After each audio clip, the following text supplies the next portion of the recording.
welcome to the second of Biz Group's Industry Insight seminars. Today, I'm delighted to be joined by Mihir Mukherjee, a very good friend of Biz Group, Vice President of Global Sales at one of our partners, ExperiencePoint. Mihir, welcome. Thank you for joining us today. Thanks, Chris. It's an absolute pleasure to be here, my friend. Moving on, 2020 has been such a year of unprecedented change and unforeseen challenges. Faced with all these changes, many leaders and companies and organizations have understood the importance of having a culture that's capable of innovation and inventiveness, but very few, it seems, manage to actually recreate that. Why is that? Can you share some of the common mistakes that you think companies make when they try to look at being innovative? Yeah, absolutely. One of the benefits and privileges I've had in my life is I've worked for a lot of tech companies that have been fashion forward, be that SAP, be that Salesforce. And companies that are held up in the world for their innovation and the capability set that they bring to their customers. But most organizations, when you look at sort of the run-of-the-mill type organizations, they end up creating silos with their innovation hubs. So when you talk to a senior executive in an organization, they'll say, "Oh yeah, we have an innovation hub, and it's this great design center, and it's in a fancy location." And they essentially extend that on a pedestal to the point that it becomes useless for the organization to use. Right. Because now only a certain number of practitioners can do that. There's a lot of voodoo and black magic that goes in there. Heaven forbid you've just started in design thinking, then you become the post-it people in the organization, and you've got colorful post-its all over the world.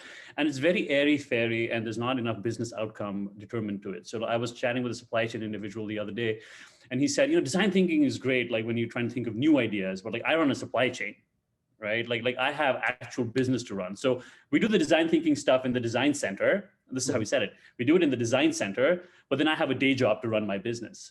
So they don't actually see the benefit of applying design to their day-to-day jobs only because there's been this romanticism that has been created around what design thinking really is. So they end up creating these silos, which not just creates dependencies, backlogs of products, stifles creativity and innovative thought from other parts of the organization, but actually hampers them from doing business better. So in 2020, what we've seen is if there's been no leadership buy-in and the innovation strategy is not aligned with the overall business strategy, organizations typically make a misstep when it comes to innovating. When I look at EP, for example, we've innovated our business radically in the last year. We were completely in person, face-to-face sessions, working with organizations to drive this kind of design thinking and human-centered design abilities. But in the last year, we've had to evolve our business into fully virtual. And our customers have really appreciated us for it because, again, we're trying to meet them where the needs and wants are. So if we cannot make it a pervasive culture of change, a pervasive culture of innovation, innovation efforts at some point will end up failing because it's only the problem of a few to change the many, and that never works. It's fascinating when you think of it in that perspective. So you're saying it's very much a cultural piece. It's a cultural thing driven from the top, or driven from all the different parts of that business together?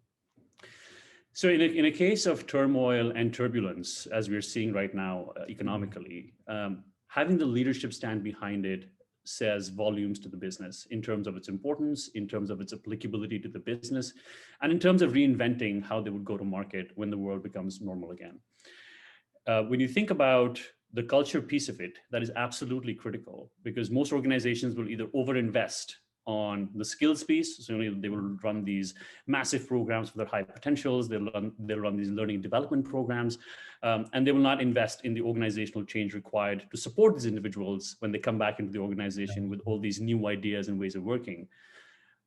Alternatively, I have seen organizations that have overinvested on the organization side, believe it or not. So I was chatting with another peer of mine, called me 2 months ago when he found out I was at EP, and said, this is, by the way, a senior executive in a financial service organization, and says, "Mihir, there's a problem." And I said, "Well, that's never good. Like, we haven't spoken in a few months. So how are things going?"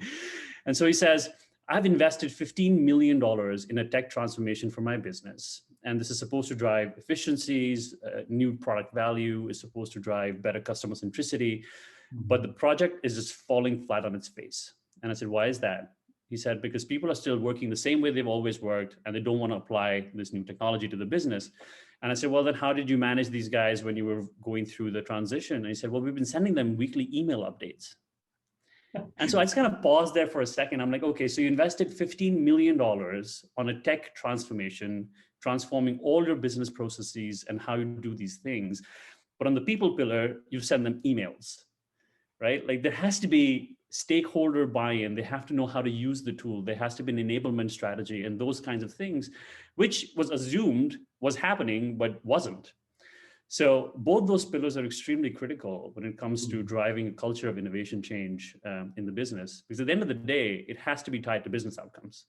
Of course, yeah. So that's one of the key things we're focusing on this year is the end game. For us, it's not just, as a training organization, as a training provider, we don't just want to see people come out the other side of a training course having enjoyed a lunch or having enjoyed a virtual session. There has to be an end game for everyone that we work with. And I think that is becoming a real tangible thing that clients are looking for now, particularly as they look at the investment in staff and they look at the investment in people, and they expect to see more return. They expect to see a change as a result of a training or leadership journey.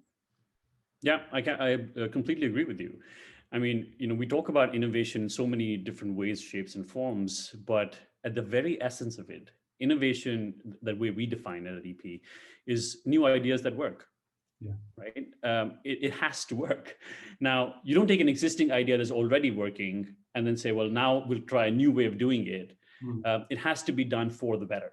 So you could look at an old process, you could look at an old idea, and you could try new ways of doing it if there is some sort of business outcome associated with it, right? So it shouldn't be new idea for new idea's sake, but there has to be a purpose behind it. Very good. Excellent, thank you.